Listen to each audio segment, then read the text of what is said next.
kayaker paddles up to get a closer look at these boats, now crashed up onto the rocks along Nanaimo's harbour. The vessels, victims of the recent round of storms that hit this coast with such a force Saturday. Gord Witham was outrigger canoeing Tuesday when he spotted the boats.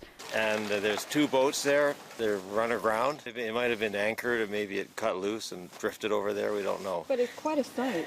Yes. According to the Nanaimo Port Authority, these two boats were anchored in the harbour with these many others when the storm rolled in on Saturday with an unusual force of wind that broke them free of their anchors. We had some severe gusts from an unusual angle of wind, so that there wasn't a protection from Protection Island, so aptly named.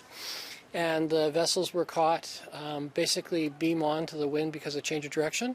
In all, 5 boats broke free and were adrift in the high waves Saturday.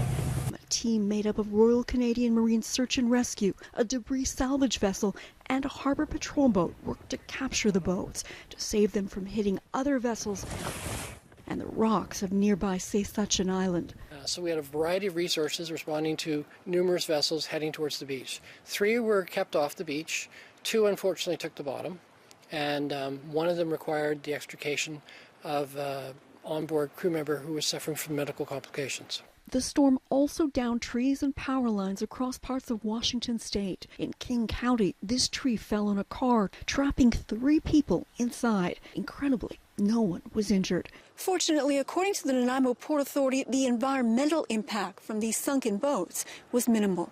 No, we're constantly monitoring it 4 times a day.